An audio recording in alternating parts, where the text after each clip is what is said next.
Hello, I'm Jamie, And I'm Heather. and today we're going to be looking at foot pain and more specifically plantar fascia type pain. So this might be when you're getting pain around the arch of your foot, towards the heel or around the toes. And essentially it is when your plantar fascia, which is a thick connective band of tissue, is getting quite uncomfortable and tight and starts to pull on different areas. The plantar fascia is a thick connective tissue which helps to absorb shock whilst you're walking and helps to maintain a good arch support. If for a few different reasons it becomes quite uncomfortable and tight, this starts to get niggly and starts to pull on these sort of areas. Predominantly you're going to get this sort of pain when you're walking long distances, you're walking on hard surfaces, or first thing in the morning when you haven't been moving during the night, everything tends to tighten up and stiffen. So Heather's going to talk a little bit more about the risk factors and associated causes of plantar fascia next. So we most commonly know this pain as plantar fasciitis, but it might also be called plantar fasciopathy or plantar heel pain. It's just referring to that pain underneath the foot near the heel. And the cause is generally overload, but there could be many different reasons that's contributed to that overload. So for example, if we're runners, maybe we've increased our pace, increased our distance, or we've started doing some more challenging runs like running uphill, which has been more than that plantar fascia can manage, so it's overloaded its capacity.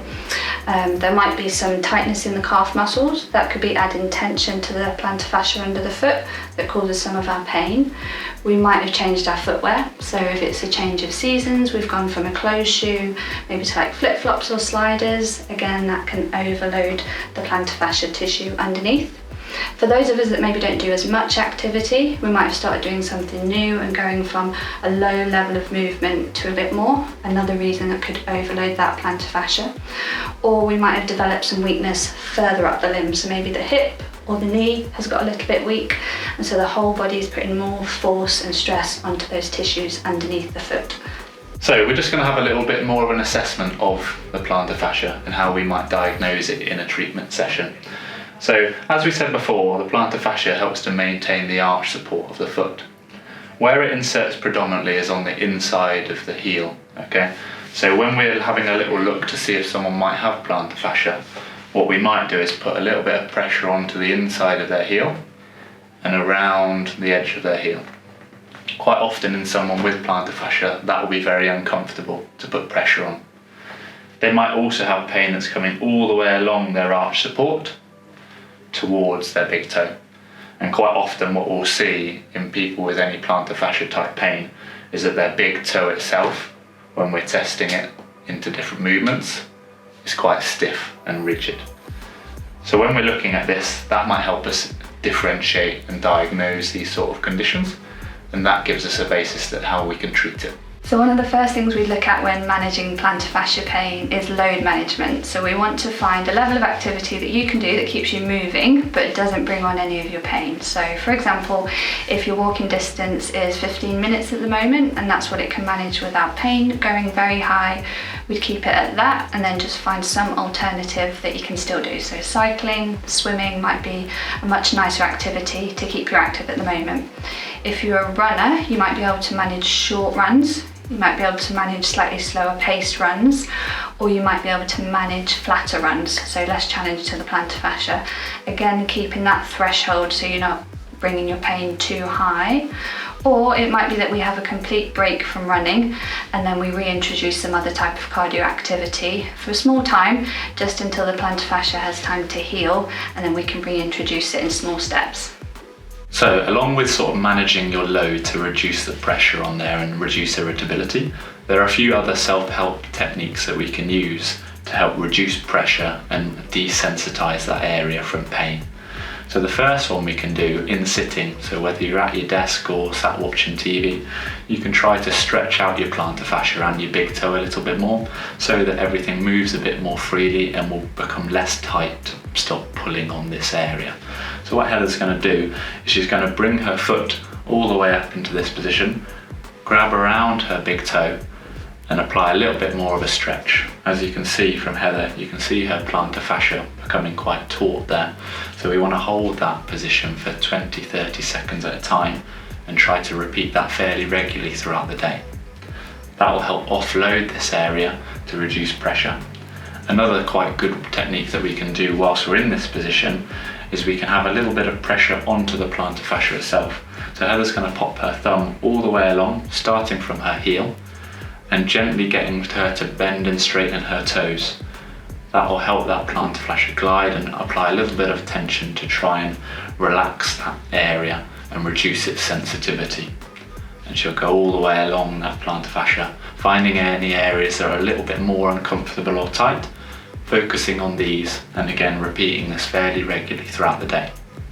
So when we assess people with plantar fascia type pain, one of the main ways we're going to try and help to rehabilitate that pain is, as we said before, load management, some self-help techniques, as well as trying to influence the calf muscle, because the calf muscle can get quite tight on the back of the leg, and that can put a little bit more pressure onto the heel bone and alter the way everything moves around the ankle. So main things we want to work on is trying to stretch that calf muscle out a little bit more and then try and strengthen it as well.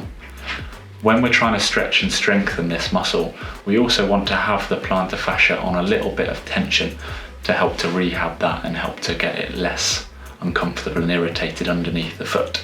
So what Heather's going to do first is she's going to do 2 different stretches. One to influence your gastroc muscle and one to influence the soleus muscle. Both of these muscles work as a calf complex. So what she's going to do is she's going to roll up a towel onto the floor. She's going to pop her big toe and some of her other toes onto that towel so that they're in a little bit of an extension. And then she's going to lean forward, keeping her legs straight to start with. And then to influence the other muscle, the soleus, she's going to bend that knee a little bit and lean forward again. Both times she should feel a bit of a stretch in the back of her leg into the calf muscle, and then we want to hold that for 20-30 seconds at a time and repeat that fairly regularly. The next thing we want to influence is the strength of the calf muscle. So again, with a rolled up towel on the floor, what Heather's going to do is she's going to keep her leg straight with her big toe onto the towel, and then she's going to raise up onto her toes and back down. That's going to help to strengthen the calf muscle as well as put a little bit of pressure and tension onto the plantar fascia itself. So to try and progress strength further and to look at the strength in the rest of the leg, Jamie's going to demonstrate a squat, and we can use this to also engage through his feet more. So as you can see in Jamie's demonstration, he's pushing his feet apart and lifting up through his arches, lifting his toes a little bit so that his feet are engaged, and you'll see how this makes the rest of his leg engage as well. So he's got really nice alignment through his knees and his hips now. He's going to sit his hips backwards like he's sitting into a chair and go through a normal squat pattern, and then we can look at the strength for his whole limb and not just the foot. To progress this a little bit more, we want to look at his balance. So first of all, he's just going to start balancing on one leg, using those same techniques on his foot, lifting up through the arch, keeping his toes nice and loose. And when this gets really easy, he can progress this to a single leg deadlift type of movement. So he's going to tip his upper body forward, let the back leg lift behind him, trying to maintain that engagement through his foot and control around the hip area. So we're looking at his balance and his strength all together there. So along with the assessment, diagnosis and treatment of plantar fascia type pain, you might also get other issues related to your lower limb. That can sometimes be due to your gait pattern and whether you may be pronating too heavily or don't have as much of an arch support. So we can have a little more detailed look at your gait pattern by providing 3D analysis of it, and that can help us to determine whether insoles might be beneficial for you and can tailor make those insoles for you. We'd use the insoles to give your foot some more support. So the plantar fascia, as we've already spoken about, helps to support our foot so that we can propel forward. But when it's in pain and a little bit injured, these insoles can give it that extra support that it needs. So as Jamie said, we can take a 3D scan, and that insole will be custom fit so that your foot's adapted to it as best possible. This might be for a short period, just while we offload the plantar fascia, or it might be a long-term adjustment that we think your foot mechanics might benefit from. So today we've talked about plantar fascia pain. So we've talked about the anatomy of the foot, what can cause the pain, and things we can do to try and help with it. So we're looking at stretching, strengthening, pain relief, potentially using some insoles and strengthening for the rest of the leg. We would like to look at the rest of the mechanics of your body, so your physiotherapist can help with that and try and identify some of the reasons that you might have developed some of your plantar fascia pain. So we hope you found this video helpful and given you a little bit of clarity about what your foot pain might be. If you want a more detailed assessment as you feel like your symptoms are not being managed at home based on the advice that we've given you, please come in to see one of us at Response Physiotherapy. We can do an in-depth assessment and make a treatment plan for you to tackle that pain. If you've liked our video, please go and like and subscribe to our YouTube channel and keep up to date with our monthly hot topics on different areas of the body that you might be experiencing pain. Thank you, bye for now. Bye.